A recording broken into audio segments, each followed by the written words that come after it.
Je suppose que vous avez tous vu ce poster où il y avait marqué le meilleur film où Liam Neeson tue tout le monde. Cette personne a raison, mais c'est vrai que le marketing du film était quand même un peu mensonger.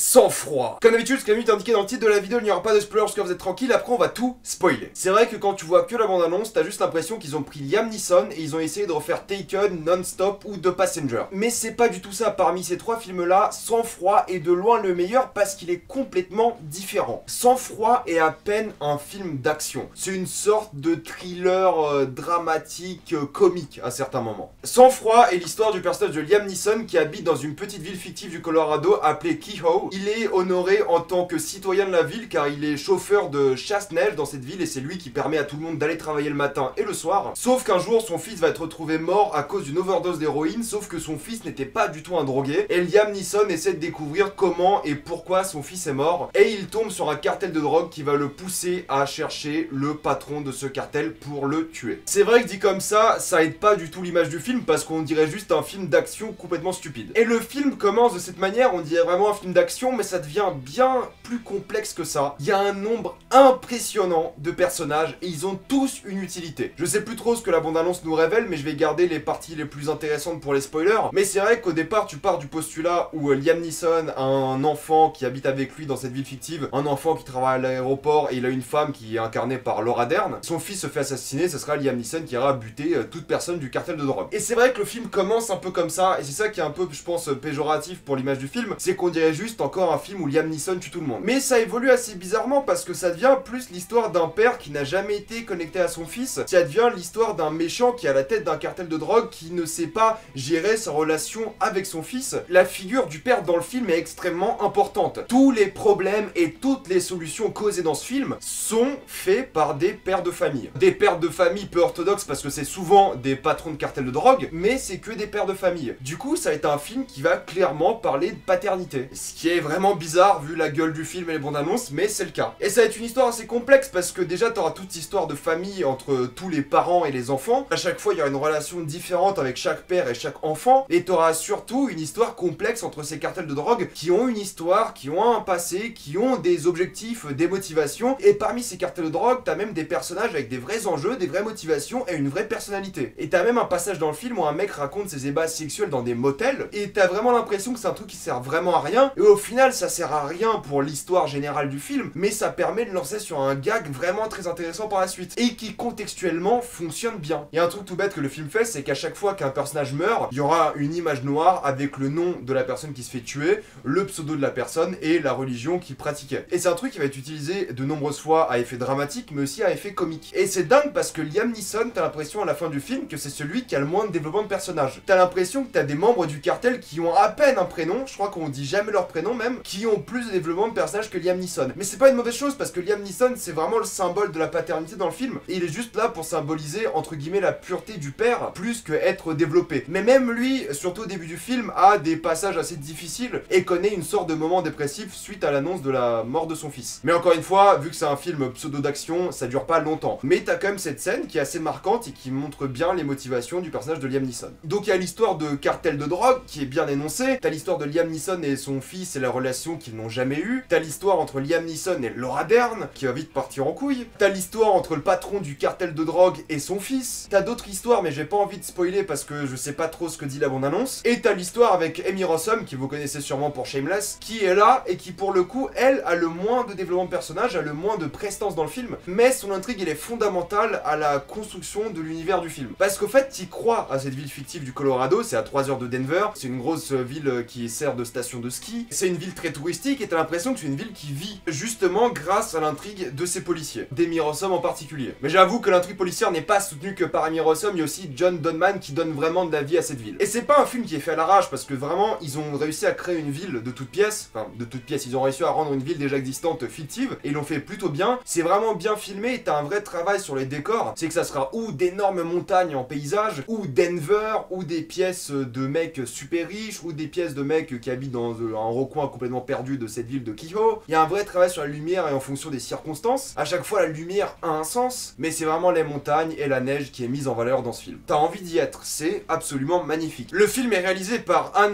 Peter Molland, un réalisateur norvégien. J'avais vu aucun de ses films auparavant, et tu vois que c'est un mec qui voulait faire plus qu'un film d'action pour le coup, et c'est le cas honnêtement, parce qu'il y a un vrai travail qui est fait sur le chasse-neige justement de Liam Neeson. C'est son travail, il est vraiment souvent utilisé ou de manière symbolique ou de manière pratique. Il y a souvent la caméra qui sera sur le chasse-neige à certains moments, et t'auras une vraie impression de grandeur du véhicule, mais c'est un film qui n'a pas peur de te montrer des choses. T'auras énormément de plans de loin, tu verras énormément les paysages comme on l'a dit précédemment, t'auras des gros plans sur Liam Neeson et les autres personnages quand il faut, t'auras toujours une dimension géographique aux pièces, c'est que tu sais à chaque fois où est placé chaque personnage dans la pièce, et tu sais comment ils vont réagir, et tu sais comment ils vont se déplacer, ce qui est vraiment quelque chose d'assez impressionnant et que les gens font pas forcément dans des films d'action lambda. Savoir la géographie d'une pièce dès que tu vois un peu le décor de la pièce et savoir où sont les personnages et où ils peuvent bouger, c'est pas un truc que beaucoup de films d'action font. Ils font souvent pas attention à ça. Mais là, vu qu'il y a énormément du film qui est basé sur les mouvements de personnages dans des pièces, et ça peut sembler con dit comme ça, mais c'est vraiment une nuance qui est importante à préciser, il y a un vrai travail qui est fait sur l'emplacement des acteurs. Et ça donne des moments ou dramatiques ou comiques en fonction des déplacements. Le fait qu'il y ait un tapis dans une pièce en connaissant le personnage de Viking, ça a un sens pour l'histoire. C'est que mine de rien, le film se respecte, le film établit un univers cohérent, et le film a plein de personnages super attachants. Même les dealers et assassins, bah t'y crois. Mais ce que j'ai vraiment beaucoup aimé dans le film, c'est qu'il y a tellement de personnages, et tu dis dans un film d'action, ça sera forcément du gâchis. Il y a plein de personnages qui sont censés ne servir à rien dans ce genre de film. Mais ils ont tous leur petite utilité, ils ont tous une réaction logique par rapport au film, et à la fin, quand tout se finit, ça a du sens. Ce qui est pas un truc qui peut être dit pour beaucoup de films d'action. Mais encore une fois, c'est pas vraiment un film d'action, il n'y a pas énormément d'action. Je dirais plus que c'est un thriller de comédie à certains moments, mais ce qui est important de dire, c'est que ça fait vraiment une bonne surprise. Et le marketing était complètement foireux. J'ai adoré aussi la musique qui est vraiment différente d'un film d'action, qui justement joue dans la comédie et qui fait pour le coup très européen. Maintenant que je me rends compte que c'est un réalisateur norvégien, ça a du sens. Il y a des choix de musique qui font pas très américains. Il y a une certaine forme de solitude par rapport au film qui est mise en avant avec la musique. Et elle sert et d'ambiance pour la solitude, mais aussi de ressort comique. Alors je dis pas non plus que c'est une comédie à proprement parler, vous allez pas tout le temps mourir de rire, mais il y a des trucs tellement aberrants et surprenants dans le film que ça te fait forcément rigoler. J'ai au final adoré les personnages, j'ai adoré le dénouement de l'histoire, j'ai adoré les moments père-fils et l'histoire de la paternité du film, qui est vraiment le cœur du film. J'ai adoré les décors et le travail sur la mise en scène, il y a pas de shaky cam stupide et tu te retrouves partout, même dans les gunfights, t'es jamais perdu, et ça c'est génial. Je recommande, mine de rien, Sang Froid, c'est pas le gros film d'action du mois, de l'année, mais ça a suffisamment de cœur et de personnages et une fin suffisamment satisfaisante pour mériter un visionnage au cinéma. Ça serait sorti sur Netflix, j'aurais vraiment adoré. Il y a toujours ce parallèle entre Netflix et le cinéma, parce que quand t'es au cinéma, tu mérites un bon film parce que t'as payé, même si t'as un abonnement comme moi, tu payes quand même de ton temps, alors que Netflix, tu balances le film, si t'aimes pas, t'arrêtes quoi. Donc sur Netflix, ça aurait été une tuerie. Avant de passer en spoiler, pensez à vous abonner à la chaîne si vous avez aimé cette vidéo. Pareil, mettez un j'aime, ça aide beaucoup la chaîne. Si vous aimez la chaîne, pensez à la soutenir gratuitement grâce au lien dans la description et dans le commentaire épinglé. Vous regardez une petite pub et moi ça me fait un peu d'argent. Suivez-moi sur Instagram pour des critiques exclusives. Suivez-moi sur Twitter pour toutes les news et on spoil.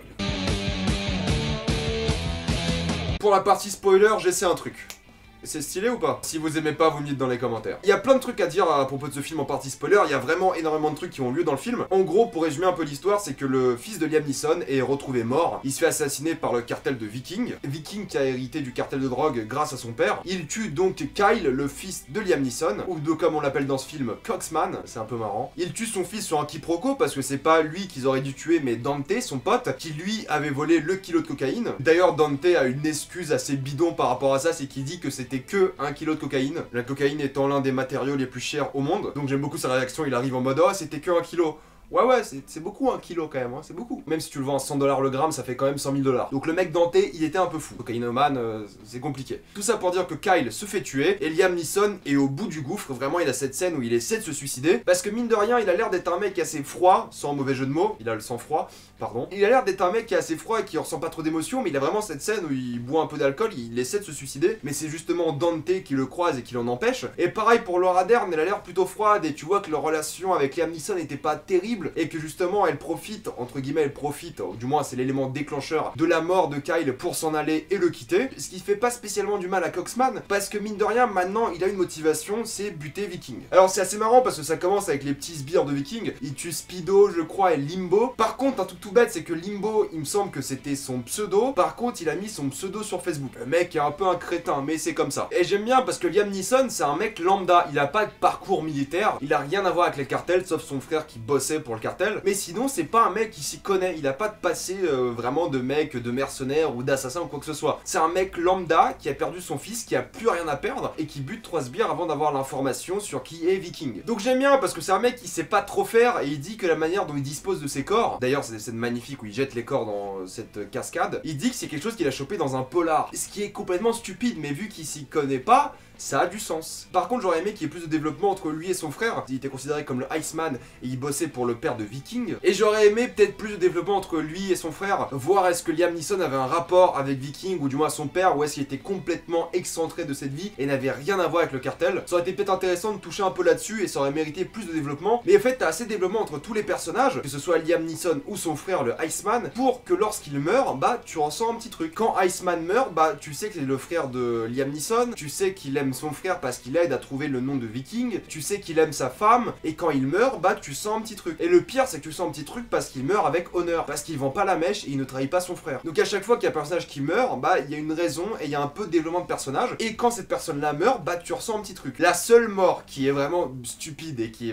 a un peu gâché la fin du film, c'est la mort du mec qui fait du parachute et qui finit dans la voiture de Liam Neeson. C'est donc l'Indien qui était dans le film parce que le film se finit sur le nom de l'Indien avec sa religion et donc son pseudo, son surnom en tout cas. Donc c'est la seule mort qui était là à effet comique et je trouve que ça gâchait un peu la dramaturgie du film, surtout à la fin, parce que la fin en soi elle est belle mais on va en parler juste après. Mais c'est vrai que le rapport qui est intéressant là, c'est que toutes les femmes de la vie de tous les hommes se sont cassées parce que ces pères de famille, ces hommes n'étaient jamais là ni pour les femmes ni pour leurs enfants. Du coup absolument toutes, en commençant dans le film par celle de Liam Neeson, Laura Dern, elles s'en vont toutes. Viking il est divorcé, le chef indien on parle jamais de sa femme, Liam Neeson sa femme le quitte, et le seul mec qui est un peu dans l'objectivité des femmes, il se fait tuer en se prenant une balle dans la bite. Donc il y a un vrai rapport aux femmes et à la figure paternelle qui est assez intéressant dans le film. Et qui marche plutôt bien mine de rien. Parce que tous les problèmes sont causés par des pères de famille et toutes les femmes se sont barrées. Parce que ces pères étaient instables. Ce qui aurait été intéressant pour le coup de jouer le rapport homme-femme, ça aurait été de donner plus d'importance au personnage d'Amy Rossum. Mais au final Amy Rossum elle fait ce que tous les autres hommes ont fait, c'est qu'elle profite un peu de son statut pour avoir plus d'informations et gagner des bénéfices par rapport à un homme. Donc ça aurait été intéressant de jouer la carte à fond et de la jouer entre guillemets pure à son sujet, mais c'est pas plus dérangeant que ça. Ce qui est dommage en effet c'est que les personnages d'Amy Rossum et de John Doman n'ont pas vraiment de développement de personnage, ou du moins pas assez. Ils représentent juste un peu les couleurs de la ville et ils n'ont pas vraiment d'utilité à proprement parler, sauf se rendre compte que le cartel de drogue allait chez Liam Neeson à la fin. J'ai aussi beaucoup aimé l'histoire d'amour entre les deux membres du cartel qui eux étaient amoureux et qui s'entendaient bien ensemble, parce que ça donne un sens à la trahison justement de l'un de ses membres. C'est Mustang je crois qui trahit Viking. Mustang étant amoureux d'un autre homme qui se fait tuer par Viking, il trahit Viking parce qu'il voulait passer ses vacances avec lui. Ils avaient prévu des vacances en Irlande pour le coup. C'était cramé qu'il allait mourir à cause de ça, mais ça donne une raison à Mustang de trahir Viking. Ce qui est dingue à propos de ce film, et je vais m'arrêter là je pense, c'est que tout s'est passé à cause de Liam Neeson et à cause de lui il y a eu un énorme quiproquo. Viking pense donc que c'est les Indiens qui ont tué ses membres. Il y a 3 membres qui ont été tués et il pense que c'est les Indiens. Viking va donc tuer le fils du chef des Indiens et va donc déclarer la guerre. Une guerre qui n'a donc pas lieu d'être et une guerre qui se finit plutôt bien du point de vue de l'histoire. C'est que à cause de la trahison de Mustang, à cause du kidnapping justement de Liam Neeson, du fils de Viking, à cause de Viking qui est trop arrogant, à cause du chef indien qui veut régler ses comptes, t'arrives à un climax où tout le monde est là au même moment et ça a du sens. Ils arrivent pas tous là par hasard, ça a vraiment du sens. Et j'ai vraiment beaucoup aimé l'histoire entre le fils de Viking et Liam Neeson, où ils passent du moment ensemble, où Liam Neeson se rend compte qu'il ne passait jamais de moment avec son fils, et du coup il passe du moment avec le fils de Viking. Ça fait un peu syndrome de Stockholm, et d'ailleurs le fils en parle. Mais c'est vrai que t'es content quand Viking meurt, parce que c'était un gros snob qui servait à rien, et c'était un peu un fils de pute avec tout le monde, que ce soit avec sa femme, son gosse, et vraiment tout le monde. Et t'es content pour le chef indien qui survit à la fin, parce qu'il était plus ou moins, on va dire, honorable, même si ça reste le dealer d'un cartel de drogue. Et t'avais plein de scènes comiques qui marchaient bien, je trouve évidemment la scène où le mec essaie de draguer la serveuse, et où il met son billet de 20$ sur sa tub pour se faire surprendre par la